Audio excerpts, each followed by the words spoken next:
12వ తేదీన మెడికల్ కాలేజీలు మన జగన్మోహన్ రెడ్డి ఆదేశాల మేరకు, ఎందుకంటే ఈ ప్రైవేటీకరణ చేస్తామనే దానికి ప్రజా ఉద్యమం చేస్తూ మన జగన్మోహన్ రెడ్డి గారు ఆదేశాలు ఇస్తే భారీగా దానికి స్పందన వచ్చింది. ఎక్కడ చూసినా కోటి సంతకాలు అంటే కోటి సంతకాలు కాదు, 2 కోట్ల సంతకాలు పెట్టేకి రెడీగా ప్రతి ఒక్క కార్యకర్తే కాదు, ప్రతి ఒక్క ఊర్లో ఉండే గ్రామంలో ఉండేవాళ్ళు టీడీపీ అయితేనేమి వైసీపీ అయితేనేమి ప్రతి ఒక్కరు పార్టీలకు అతీతంగా సంతకాలు పెడుతున్నారు ఈరోజు. ఎందుకంటే వాళ్ళు ఇది ప్రతి ఒక్కరికి మెడికల్ ప్రైవేటీకరణ చేయాలనేది ఎవరికి వాళ్ళ టీడీపీ వాళ్ళకే ఇష్టం లేదు. అలాంటిది ఈరోజు ఈయన ఈ కూటమి ప్రభుత్వం వచ్చి ప్రైవేటీకరణ చేస్తానంటే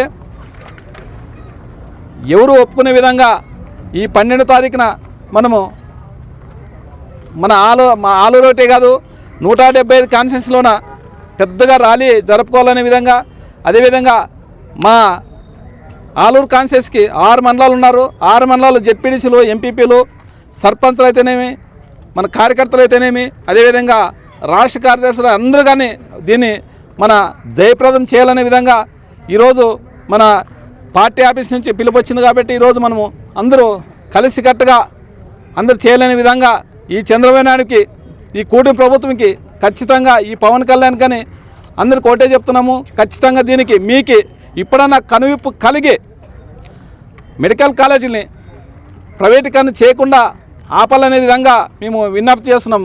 ఎందుకంటే పవన్ కళ్యాణ్ గారు మోడీకి అనుసంధానం ఉన్నారు కాబట్టి మీకు కానీ ఒకటే చెప్తున్నాము. నువ్వు కానీ ఉద్యమాలు చేసినావు ఈ పవన్ కళ్యాణ్ గారు, మీరు ఈ వీటిని ఈ ప్రైవేటీకరణ చేస్తే ఎంత ఇబ్బంది అనేది నీకని తెలుసు. ప్రజలు ఎంత ఇబ్బంది పడుతారో, బీదాసాదులు, బడుగు బలహీన వర్గాలు ప్రైవేటీకరణ చేస్తే కోట్లలో ఫీజులు కట్టలేరనే విధంగా చాలామంది దీని మీద మాత్రం ప్రతి ఒక్కరూ స్పందించిన దానికి ఈ సంతకాల సేకరణ ఆల్రెడీ మా 6 మండలాల్లో సంతకాల సేకరణ అయిపోయింది.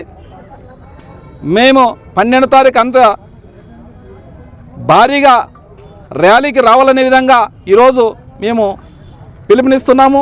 అదేవిధంగా పార్టీలకు అతీతంగా ఏ పార్టీ అయితేనేమి ప్రతి ఒక్క పార్టీ కలిసి రావాలని, కలిసి ఉద్యమం చేయాలనే విధంగా మేము ఈరోజు పిలుపునిస్తాము. 12వ తారీఖు సిపిఐ అయితేనే, సిపిఎం కానీ ఏదన్నా కానీ, కాంగ్రెస్ అయితేనే, బీజేపీ అయితేనే ఏదన్నా కానీ ప్రతి ఒక్క పార్టీకి మేము ఒకటే చెప్తున్నాం. ప్రతి ఒక్క పార్టీ వచ్చి దీన్ని విజయప్రదం చేయాలనే విధంగా కోరుతున్నాము. ఇది మాత్రము చాలా దుర్మార్గమైన పని ఇది. ఎందుకంటే చంద్రబాబు చేసేది మహా అంటే దానికి 5,000 కోట్లు సరిపోతాయంటున్నారు. దాన్నే 5,000 కోట్లతో చేస్తే ఖచ్చితంగా లక్షల కోట్ల ఆస్తి అయితే ప్రభుత్వానికి, ఆ ప్రభుత్వానికి లక్షల కోట్ల ఆస్తి కల్పించుకోకుండా వాళ్ళ అస్మదీయులకే, వాళ్ళ అనుచరులకే ఇచ్చే విధంగా ఈ చంద్రబాబు నాయుడు కార్యక్రమం చేపట్టాడు. కాబట్టి మేము 12వ తారీఖు భారీ ర్యాలీగా జరుపుకోలేని విధంగా మా కార్యకర్తలందరికీ మేము ఉద్దేశం చేస్తున్నాం. కాబట్టి ఆ రోజు ఖచ్చితంగా ప్రతి ఒక్క కార్యకర్తని ఈ కార్యక్రమాన్ని జయప్రదం చేయాలని విధంగా కోరుతూ ఈ అవకాశం ఇచ్చిన పెద్దలందరికీ ప్రత్యేకంగా ధన్యవాదాలు తెలుపుకుంటున్నాం.